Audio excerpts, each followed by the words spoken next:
Hello, this is the front desk.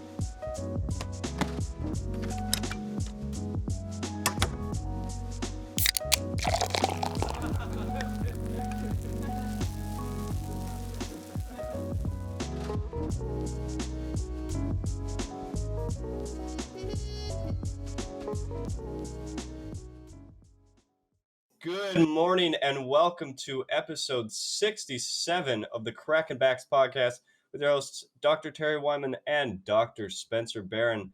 How you doing this morning, guys? Lance, are doing great. Very well. Thanks, Lance. It's great to hear. So today's guest is Daryl Wizelman? I never asked you. Wizelman. So Daryl Wizelman is a dynamic senior mortgage banking executive whose background reflects over 32 years of standout business leadership, integrity, loyalty, initiative, and dedication. They're all central to Daryl's leadership philosophy. His ideas and experience are chronicled in his book, Heart Leader, A Personal Journey to the Heart of Business and Life. It details his unique personal and business experiences and his lessons on positive leadership. How are you doing this morning, Daryl? Doing great, Lance. Thank you. It's great to hear. So right out of the starting blocks, Daryl, I've heard some pretty cool stories about you. And one of the things that fascinates me most that would really get people kind of excited about is that you came from nothing and you built something so big. Could you tell me a little more detail about that? And, you know, I understand you have brothers and what you meant to them.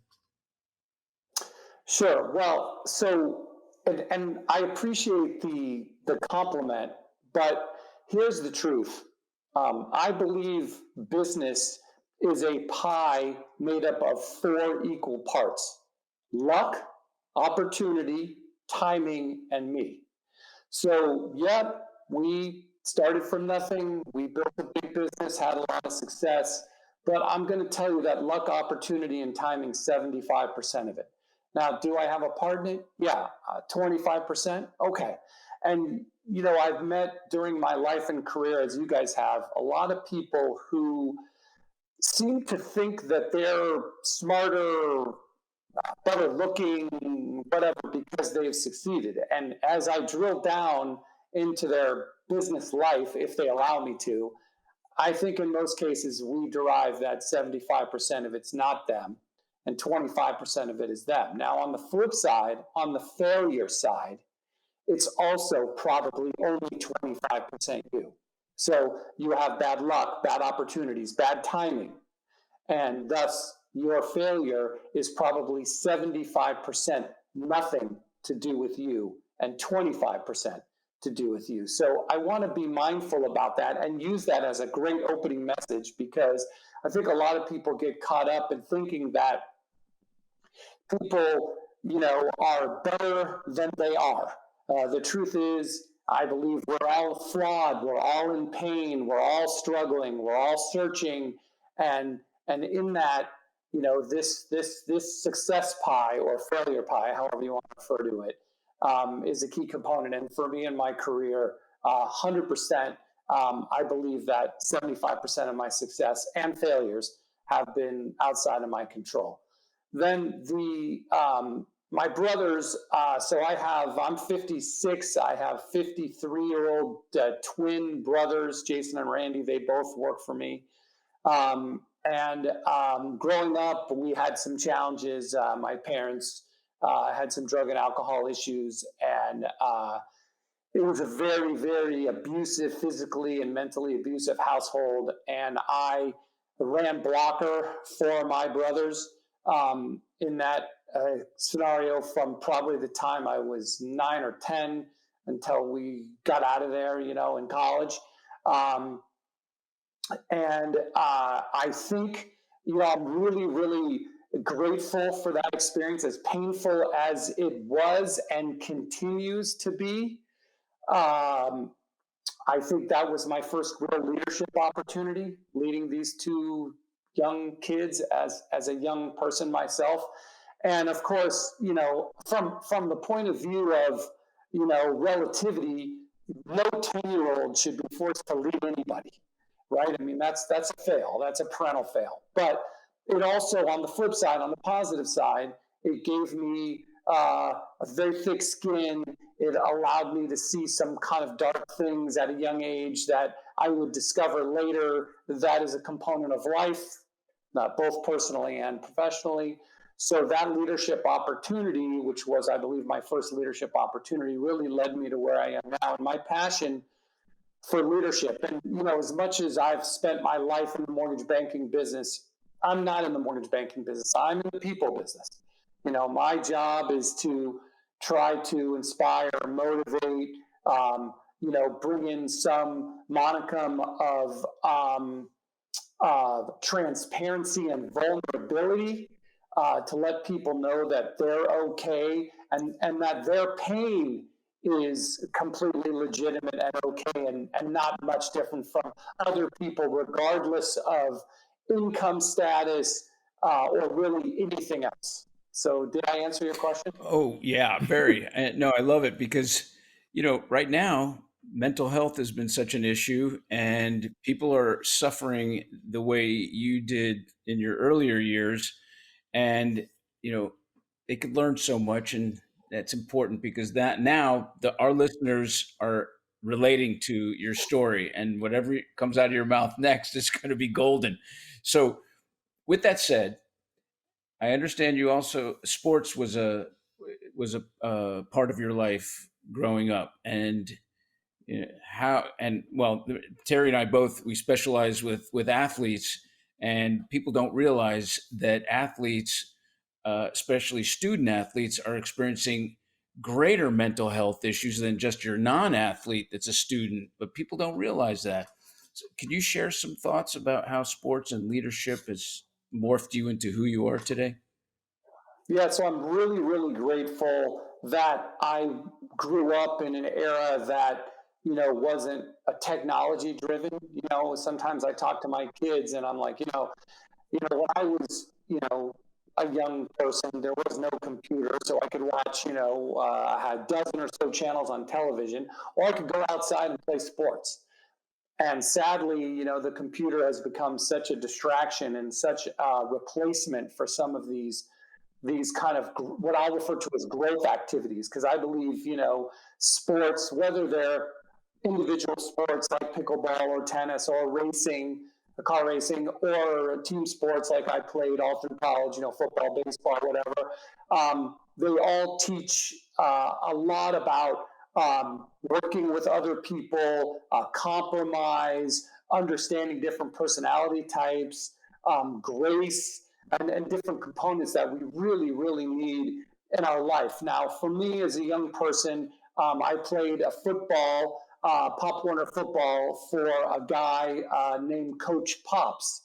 And his son, Kenny Pops, was on the team. And it was a transformative experience because I was, young. I was on the team for a number of years, but Dr. Pops was kind of like this kind of father figure that I imagined the ideal father would be.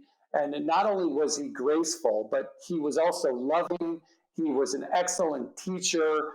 He was an excellent listener. And sometimes when you're, 8, 9, 10, 11, 12 years old, what you're saying requires the listener of a young child, they need some really special skills. And Dr. Pops really did understand, the mindset. And we spent, and I'm not his kid, but we spent hours and hours and hours talking about, my life and what I was going through from my perspective of a very young person, probably not understanding it fully. And, I'm 56 years old, probably close to 50 years have gone by.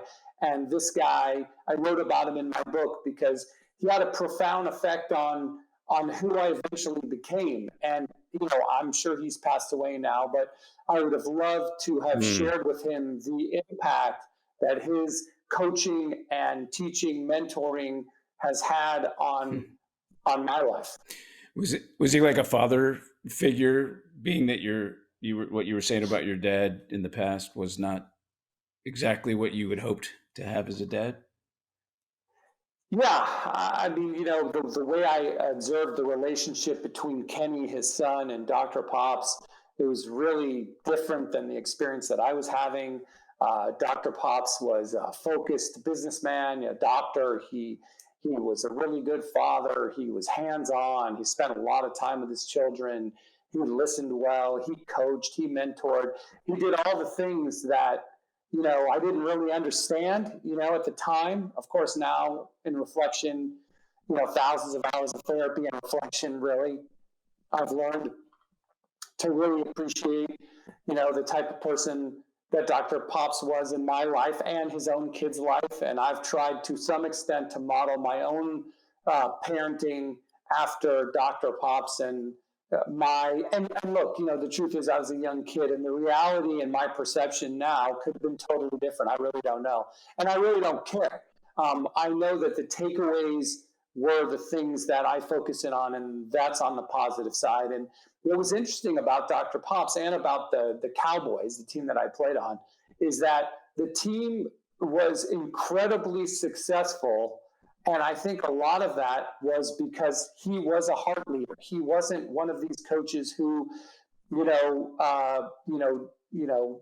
took the wood to you. This guy was a very gentle, graceful guy. And I think as I see sports, especially college and high school athletics, where coaches tend to be more dictators than graceful heart leaders, I say, the impact, the negative mental impact on these young people is really negative, probably more negative than if you approached it from a graceful and loving side. But I think a lot of coaches feel like, being quote unquote soft, and I disagree with that term, doesn't make the athlete better. And I totally disagree with that. But yeah, Dr. Pops had a huge impact on my life still to this day.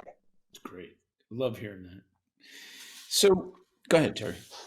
You seem to have gravitated to kind of high intensity stuff, but like auto racing, and I know you're a drummer as well, and running companies. Those are all, in some respects, leadership roles. Why do you think you gravitated to those activities?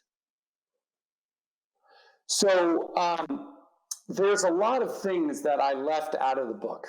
I felt after reviewing the book that I was already hurting my parents. Although they read the manuscript before it came out, there was a lot of things that I left out. And in my childhood, my mother would drink a gallon of jug wine a day, and she became a very, very angry drunk and would take a wooden spoon and smash my hands and my backside. And she, her leadership style was a dictatorship based on, really pressing hard emotionally and physically. Well, as negative as that is, and of course, if I could go back and trade it in for a more calm and loving environment, I would. But the positive net effect is that my level of perfection, work ethic, the amount of pressure I put on myself, I would say it's self-abusive, honestly. At 56 years old, to spend 3 hours a day, on the pickleball court in addition to an hour weight workout is self-abuse. This kind of desire, what I see in my mom, my mother in my mind's eye wearing a white glove as she put her finger across the dining room table to make sure there was no dust, that I dusted properly, or that the bag in the garbage can was perfectly symmetrical all the way around, or there's a million examples of this kind of horror. But as my wife will tell you, and my wife is grateful, you never need to ask me to take out the garbage. You never need to ask me to clean up. You never need to ask me to do anything. I will be way out in front of any expectation you have. And number one, because that's how I was trained. And number two, because I spent so many years feeling like I disappointed my mother, I never want to disappoint anybody close to me. And so I will break my back to ensure that you're happy, taken care of, that your needs are satisfied, that I don't create any additional stress for you. And then on the flip side, about my own intensity. And look, it's over the top. I mean, I've had so many people in my life tell me, geez, Daryl, I mean, as graceful as you are to other people, and I am, I mean, you guys can make 1,000 mistakes. And I'm like, okay, did you do your best? I mean, I say to my kids all the time, I only want you to do your best. If you get a D and you did your best, that's fine with me. But I don't have that attitude towards myself. And, Dr. Terry mentioned the pickleball or auto racing, or tennis or anything that I've tried in my life. Drumming, I have spent, an inordinate amount of time trying to find greatness in everything that I try. Good, bad, or indifferent, I don't know. Well, it's what's interesting is some of those character flaws, you might say, are actually attributes in your professional and personal life. We all have, those that diamond inside of us. What happens when you're challenged with something difficult or something that maybe may trigger a moment of weakness, or maybe not weakness, or inability to move forward? What is that for you? So what you bring up right there is so brilliant. You're touching on something that I've spent my adult life trying to master, which is called emotional intelligence.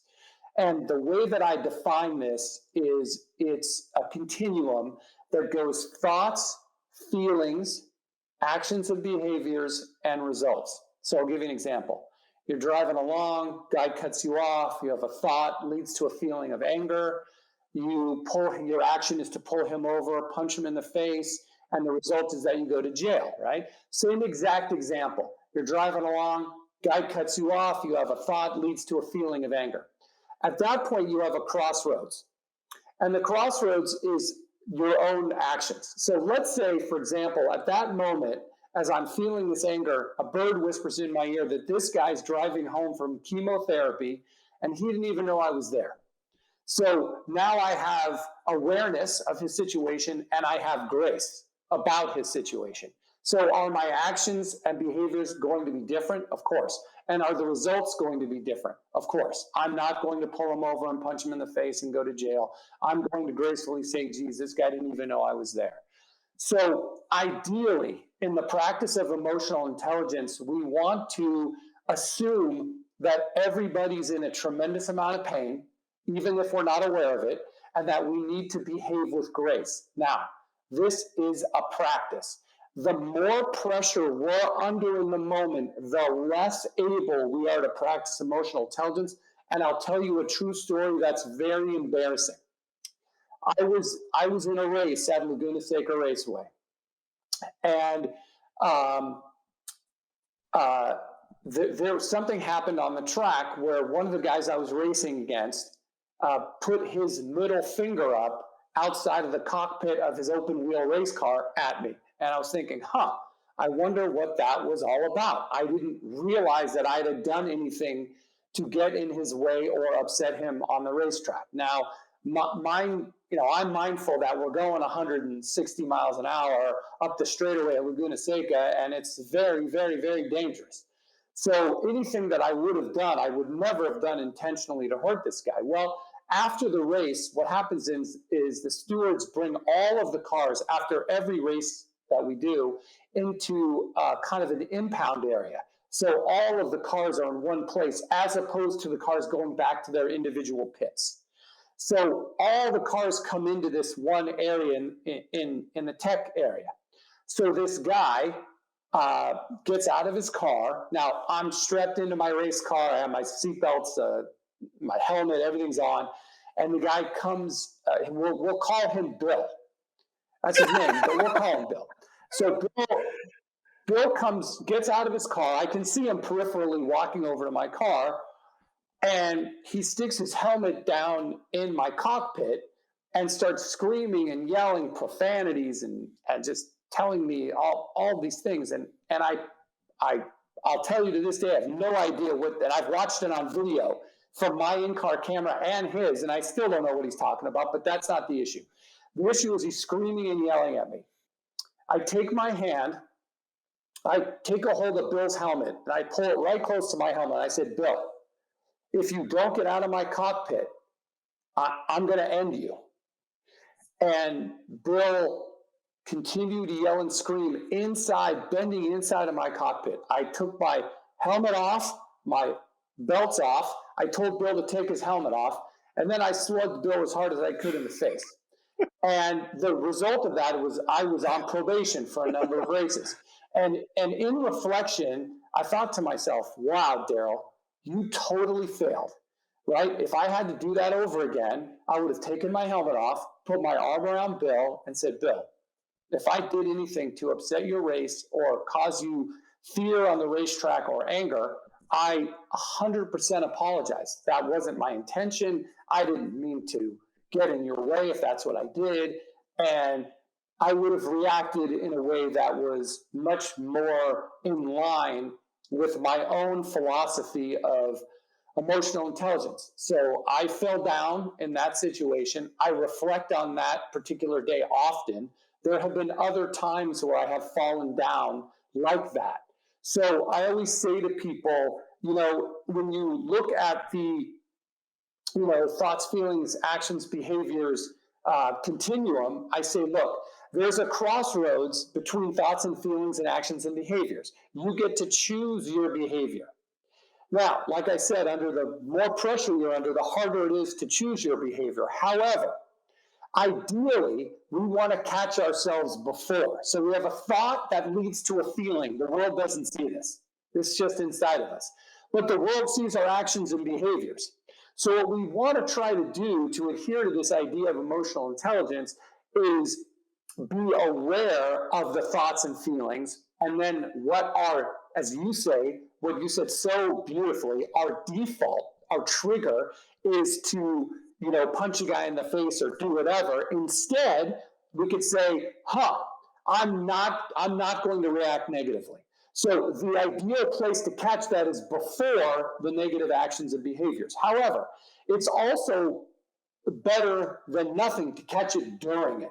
So if I would have grabbed Bill's helmet, pulled him in, and thought to myself, what are you doing, Daryl? Then release Bill's helmet and say, let me get out and talk about it. That would have been during. And of course, after, which is the least ideal situation, is to then go and ask for forgiveness. And there's a big difference between saying I'm sorry and asking for forgiveness. But I would ask for forgiveness in that case and just tell them the truth that I fell down and my behavior does not reflect who I am, and please accept my deepest apology. That is fantastic. I mean, in this day and age right now, with people getting shot at, and you can name it, it's in the news everywhere. That emotional intelligence needs to be global. We need to really recognize that and play on it. And thank you for sharing that, because everybody needs to hear this. I was always considered the nice guy, and I would be pushed, but then I had a bad temper, lost it a few times on people, whether it be physical, verbal, scathing letters, email, and I look back on that, and it was a story that was told to me in a philosophical way. And that was where a son came home to his dad, and he had gotten in trouble for hurting the feelings of another child in school. And this father, as punishment, told him to go hammer nails in wood in the fence back there. And then I want you to take them out. So the son did that. And then he took them out, and he goes, well, why did I do that, Dad? And he goes, because the emotions and anger that you exhibited are hammering the nails in. You took the nails out as an apology, but the scars are still there. So it is really what people need to realize now more than ever. They almost don't understand consequences in era. Imagine a world where we walked around and everybody we saw had this bubble above their head with their problems in it. Right? So I look at you, I see your problems in your bubble. And again, I believe wholeheartedly that all of us are in some kind of pain. So that would be physical, emotional, financial, or a combination. So if we all had these bubbles with these problems above our heads, wouldn't we treat each other so much more gracefully and lovingly, and be a whole different world? But we come into these interactions that we have with, like you say, our own triggers, our own defaults, and that's reflected in our responses. And too often we're not considering the other person at all. We're blind to their situation. You alluded to your intensity when it comes to everything you do, and that kind of leads into a diagnosis you got at one point in your life of ADD. And do you view that diagnosis, because a lot of people get it, I think is used all the time? Do you view that diagnosis as an anchor or wings? So I had a pediatrician named Buddy Zuko. He's passed away now, and this guy was a game changer for me.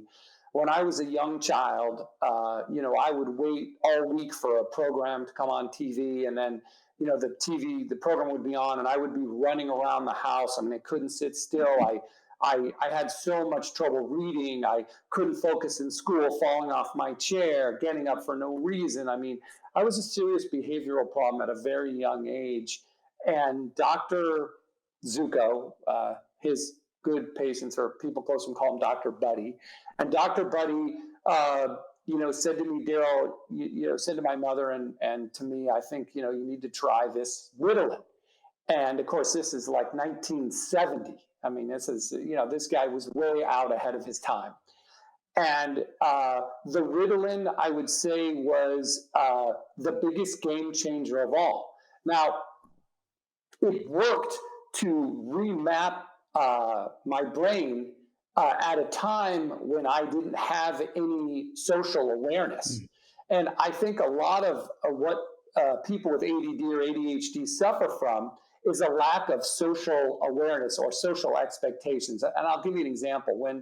When I ran my company, I would tell people, look, we may be in a meeting and I may need to stand up and walk around because my ADD is raging, right? But as an older person, or in a conversation where I was expected to sit still and focus and listen, these are social things you learn, I think, or I learned later on. As a kid, I didn't have any of these tools. So the Ritalin helped me at a young age kind of get through school and things like that. And look, I was never a great student, but it helped me get through. Then what it also enabled me to do was focus on trying to move away from medication. And in doing that is try to master some social awareness of what is expected of me in social and business situations.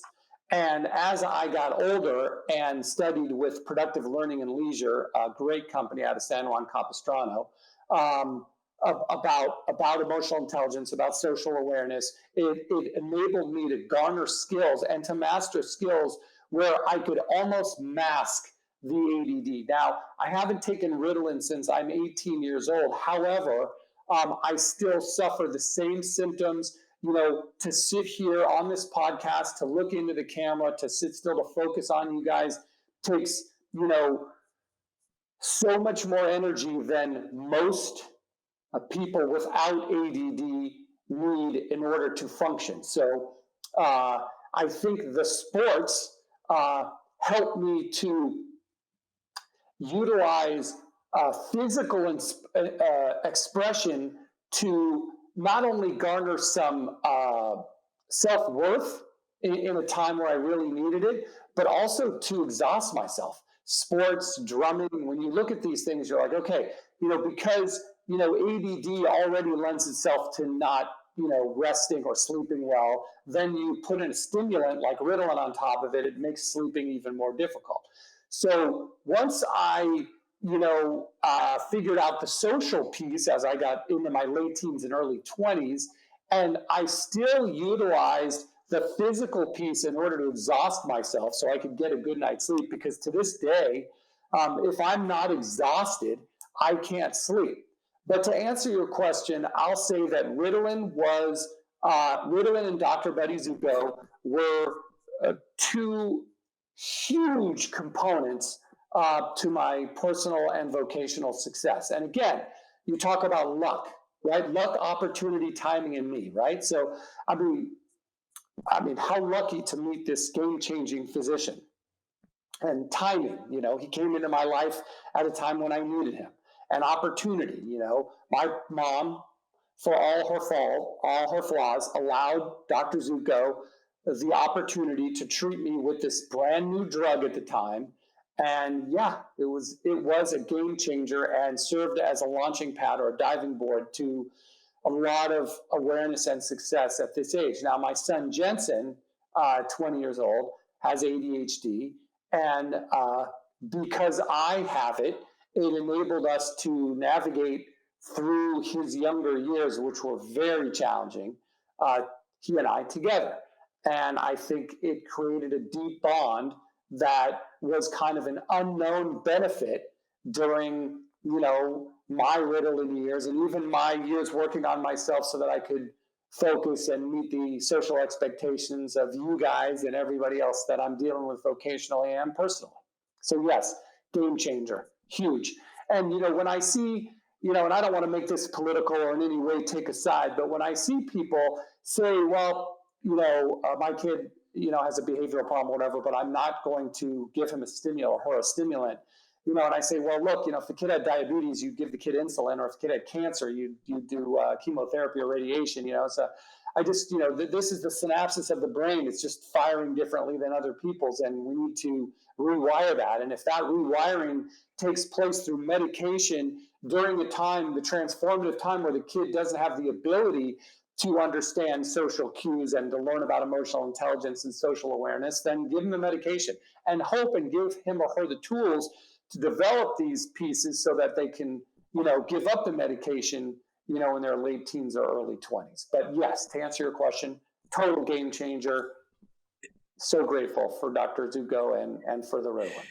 So you've used a character flaw to help not only your son, but to move you into, higher levels of consciousness, which is really, really, really, really cool. You squeezed lemons and made lemonade.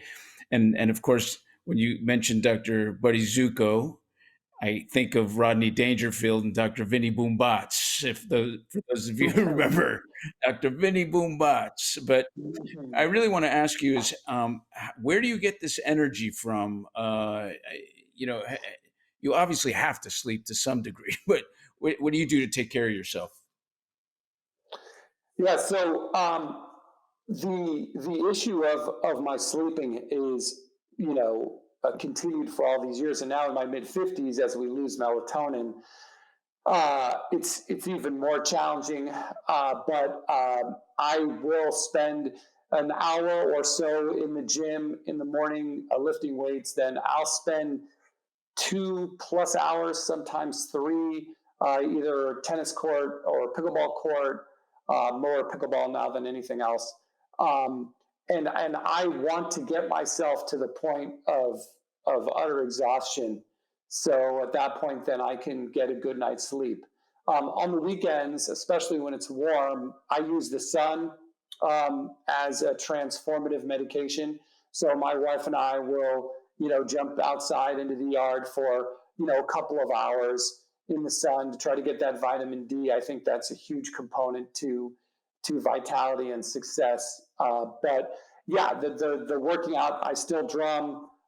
So I'm trying to do as many physical things. Obviously, my job is spent, sitting in a chair in front of 4 monitors. So, but I do try to, when I'm on calls, walk around. And then, in the afternoon when my job shuts down at like 4:30 or 5, I jump onto the court and spend, a few hours out there, working on my craft and trying to get myself to a point where I can go to sleep. Because I agree with you, getting 7 or 8 hours of sleep a night is an essential component for rehabilitation and getting ready for the next day, both physically and emotionally. So yes, if I don't do anything physical I probably will sleep 3 hours most. Jeez. And it'll be a real painful 3 hours. I'll have anxiety. I'll worry about not going to sleep or worrying about what's going on at work or whatever else. So, God bless my wife, Dominique. She really understands, kind of what I need in order to, live, normal, which is in parentheses, normal life. Nothing normal about this life, but I've tried to work it out. I appreciate that. I want to transition into your book, Heart Leader, and the title is captivating. So could you share how you came up with the title and then a little bit about the book?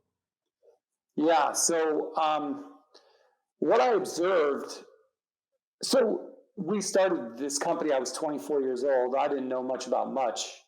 But what I did observe is how negatively leaders treated their employees. And I always thought that, being nice to people, number one, takes less energy than being mean to people. But I think it also is more inspiring and motivating. And I just thought that was the direction that I wanted to go. And I mean, like it's a plan. I mean, that's just who I am. So it's not really that much of a plan, honestly.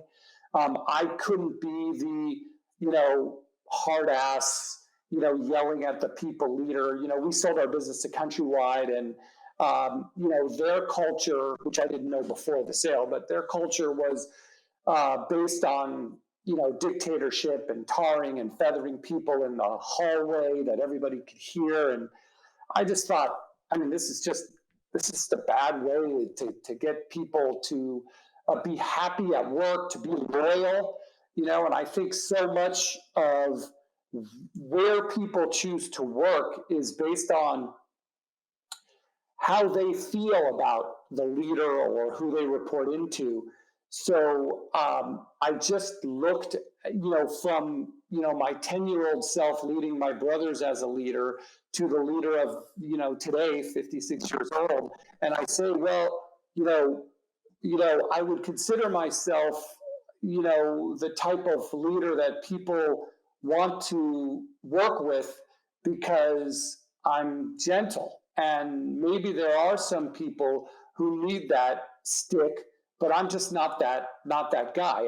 I've always seen myself as a heart first leader. And look, I understand all the metrics, and I'm all for analysis and reviewing the numbers and ensuring that the business is profitable, and I understand how to do it, and I do it. But I think that is essential but not important. I think the important component is how people feel. So to me, this is everything. So when I was writing the book, I was in the hospital recovering from spinal meningitis, and I was writing note after note on these notepads, and it always came back to, heart first, lead with your heart, let people know how you feel, be vulnerable, be transparent, cry, laugh, show them who you are. And the heart leader was an obvious, I didn't even consider another title. I think maybe on day 2 or 3 of writing Heart Leader was something that I'd scribbled and read on the first page of every pad that I wrote on. That's great. And it's so true.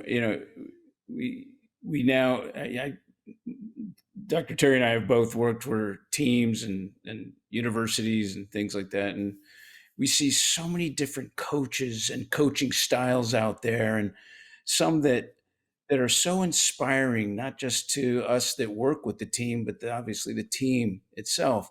And then there's those who run a team based on fear that you're not going to get a new contract, fear you're going to get fired, fear you're going to not get a scholarship. And you see those areas, and when the team even loses a game or two and they see their fate in the future, they stop trying. it's a fascinating dynamic. And then you got guys who, like Coach Bill Parcells, who was one of my favorites of all. He got into the mind of the athlete and found what he can say that will either tantalize him or create a little bit of fear, but to drive that person. And, I treated guys that would break through walls for that coach. It's funny that you bring up Bill Parcells because one of the great quotes from Bill Parcells is, if you expect me to make the meal, you got to let me shop for the groceries, right? Because he wanted to be the general manager and the coach. So he wanted to choose the players and then put the players into their best situation. And as a leader, that totally resonates with me. Sometimes leaders inherit people who don't have. I always say that leaders hire people in their image. So if I'm a heart leader, I hire other heart leaders, right? Or people who are heart first, right? And if you're not, then you hire people that aren't, right? And so probably a lot of Bill Parcells' success is based on saying, well, I'm going to choose my players. They're my players. And then I'm going to put them in a position to win and treat them gracefully and lovingly, which I think he did. And I think probably a lot of his success, and certainly at the pro level where, these guys make, an inordinate amount of money and they got people all over the place telling them how great they are. They don't want the wood, put to them. They should be at that point self-motivated, consistent, disciplined, right? You shouldn't need a hard-ass coach at the pro level. You shouldn't need it at the college or high school level either.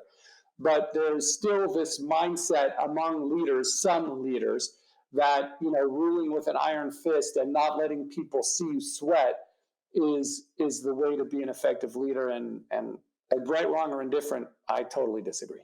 Love it. Who inspires you?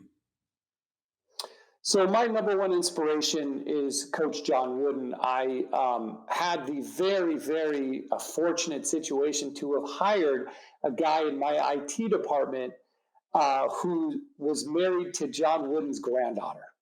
So John Wooden lived in Encino, had a condo in Encino, and this fella who worked for me introduced me to Coach Wooden, and Coach Wooden and I spent a number of Friday afternoons at his condominium, which, by the way, and I don't know what's happened to it since because he's passed away, obviously, but this place was a shrine to sports. I mean, it was a little tiny one-bedroom condominium in Encino. But and I mean, this guy, and I don't know how much you guys have read or the listeners or people are. So this guy, is he a heart leader? 100%. Coach Wooden's not yelling and screaming at anybody. He's fathering these young men. He's teaching them. He's mentoring them. He's, the pictures, the legendary pictures of, Lou Alcindor, Kareem Abdul-Jabbar, Coach Wooden rocking when Jabbar was at UCLA with his arm around him. And then, 30, 40 years later, Jabbar doing the same thing to Wooden as he aged, as they walked off the court. If you've seen these photographs, having this indelible impression on his players, the guy, be quick but don't hurry, how to teach people to put on their socks, just all of these things from a leadership point of view having nothing to do with coaching basketball. Because I would tell you that, like me, Coach Wooden was a heart leader who focused on his people. It didn't matter what he did. He would have been as successful coaching baseball, basketball, football, mortgage, chiropractic. This guy would have been successful in anything because of his approach and his style. And the hours that I spent with this guy were transformative. This guy was a very, very special human being, and he would be the number one leader who I say this guy has inspired me and taught me, and just an incredible human being. And I'm so sorry that we lost him, and I'm sorry that he wasn't really willing during his lifetime to be in the spotlight, and because of that, a lot of his teachings and philosophies are lost, except for in the books that he's in. And it's too bad, because I had Coach Wooden speak to our company on a couple of occasions. And he was very old at the time. He sat in a wheelchair. His speaking voice was that of a whisper, but you could have heard a pin drop of 600-700 people in a room. You could have heard a pin drop when this guy spoke, because he just was so captivating, so focused. He got right to your heart. I mean, just right to it. And so this guy is the guy that I say, when I need, I have on my shelf over here, I have a number of John Wooden books that I've annotated, and I, once, twice a year will bring those books out. Pardon me, for example, when I do a life planning day, or when I'm writing my life plan things, I'll bring some Coach Wooden books out and read through them before I start writing myself, and just be reminded of, my purpose, what I'm here to do. And I believe that that's to try to improve as many lives as I can through grace, through leadership, transparency, being honest, and being loving. So Coach Wooden was an incredible role model and inspiration for that. Thank you for that. Thank you. Thank you for that. Hey, during the pandemic, they interviewed Dave Chappelle, and David Letterman did. My favorite incredible. comedian. And when Letterman asked him that he was labeled the leader during the pandemic, because he went out and still did shows and all that kind of stuff, Chappelle answered, it was kind of interesting. He answered, "I'm not comfortable with the title of leader," because in his mind, one of his favorite leaders is Martin Luther King. And he goes, Martin Luther King died broke. And I don't want to die broke. And even though it was satire and kind of a joke, how do you look at what are your thoughts on leadership as it pertains to financial success? So first of all, about Chappelle, I love this guy because he mixes comedy with social commentary. Yes. And, that's a masterful art. So as funny as I think he is, I just think, it's just not jokes. It's a lot of social commentary that we really need in this world. So I'm a big fan of this guy. In terms of, financial success, it's funny. When people buy things, a fancy watch or a fancy car or a big house or something, I want to know why you're doing it. So if you're doing it so you can show it to me, it's the wrong reason. If you're doing it because that's what you love, if you love Ferrari and you want to buy a Ferrari because it's your love, I'm all about it, right? You've worked your tail off. You've earned this. And I know that any successful person pays a price of some kind for that success. And maybe it's internal, maybe it's external, maybe it's both, maybe it's relational, who knows? It could be a million different things. But every success that we have and every choice we have has a price to be paid, right? So because of that, I think someone who wants to utilize their financial success to acquire things that help them make it feel like they're that the hard work is worth it, I'm 100% an advocate of. To say someone derives tremendous success and then gives all the money to charity, I look at that and go, what's your motivation? Maybe the motivation is just to create the money for the charity. Okay, but I think in a lot of people's situations, they want to. We all dream about, wow, if we had X amount of money, what would we do with it? What would we buy? What watch would we wear? What car would we buy? What thing would we buy for our wife or for our kids? What kind of house? So what vacations would we go on?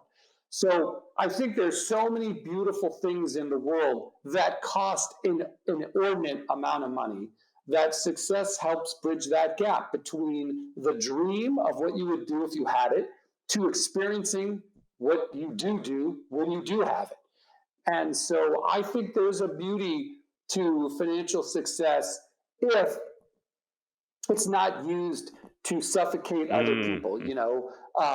I can buy and sell you 10 times over, or I'm going to sue you because I can, or, I'm going to impose my will on you because I'm wealthy or successful. And to me, that's a turnoff. Or someone, I remember my kids were in elementary school, and there was a guy who would drop his kids off in the morning, and this guy would pull up his very, very fancy sports car onto the curb, kind of in front of the school, illegally parked so everybody could see him, and he would get out of his Ferrari garb, and I was just like, to me, this guy's doing this for the wrong reason. So I'm all about financial success and using your money to buy things for the right reasons, and I think there's a lot of that. And then certainly, when you're an employer of people, you're doing good, right? So you're giving people an opportunity. Hopefully they're then earning money through that opportunity and putting it back into the economy. So there's a lot more benefits that come from, financial success than just your own selfish, acquisition of material goods. Although I have no problem with it for the right reason. I'm in South Florida, so I see that a lot. Yeah, I'm sure you do. Lamborghini after Lamborghini, right? Keeping up with the Joneses. Boat after boat. Right. Yeah. And again, I've had these things. I've had the boats and the cars and all that stuff. And for me, it was for me. The feeling when I took that boat out on the lake and I was alone on a weekend morning listening to music and cruising around, that made it okay to go through what I had to go through to earn the money. Or when I took a drive on a Sunday, or whatever that is, still to this day, having a pickleball court in my backyard. I mean, these are certainly the fruits of the labor, but if used properly, they're a way to kind of, make it okay for those of us who need that sort of thing to get back up on Monday morning and go fight the fight again. So I got to tell you, Daryl, I've been thoroughly enjoying these little bits of wisdom that you're sharing with our listening audience. Yes. Yeah. We're going to wrap it up, but I just have one last thing that if you could share briefly, and that is, being that we're having such challenges with mental health, and being that it was Mental Health Month and all, is there anything that you can comment on that would be just a brief inspirational message or moment for those who obviously need it most right now? So 2 things I would say. One to the young people and one to the older people. Perfect. To the young people, I would say to you, if you have not attained any material success by the time you're in your 40s, you're still ahead. Don't let social media make you believe you're behind. Now, when I was young, I didn't have this, but in talking to my children and my children's friends, I see that there's a feeling of people in their teens and 20s being behind. You're not behind. Use these years to test the waters, find out what it is you love vocationally, and then do it. Don't choose a career because of the money. Choose a career because you love it, because you're going to be working, like I said earlier to Terry's son, Lance, that you're going to work, probably 60 or more years. So find something you love. Don't allow social media to make you think you're behind. You're not. To older folks, I would say, don't suffer in silence. Get help, whether that's, therapy, which I'm a big advocate of. And in regards to therapy, it's kind of like, you need to interview, it's just not just the therapist believing if you're a good patient for them or not. You need to believe that therapist is right for you and your needs. So I would interview 3 to 5 different therapists. I would have 5 to 8 canned questions in my hand that I would go in and ask to see if I can then build some rapport and find out if there's some common ground to work through the issues and problems. But therapy, leaning against friends, being transparent and vulnerable, inviting that in, being graceful with people who are willing to share themselves with you. To me, these are crucial components. Don't suffer in silence. We are all in pain. We are all in pain. Just don't be a poser. Don't lie. Just be honest. We're all struggling. So those would be my messages to the young and to the older folks. That was so perfect, really, to cater to both ends of the age spectrum. I just hired I hired back my life coach, and I think everybody needs a coach, whether you call it a psychologist, a therapist, whatever it is. She's my coach, and I'm held accountable. And I think everybody should be held accountable because they do have dreams and desires and wishes that they can achieve. So, Daryl, thank you so. I love this. This is great stuff. Okay, great. Thank you, Daryl. You're awesome as always. Thank you so much. That was awesome. All right. Thank you, guys. We'll talk to you guys later. Thank you so much. You got it. Okay. Bye, guys.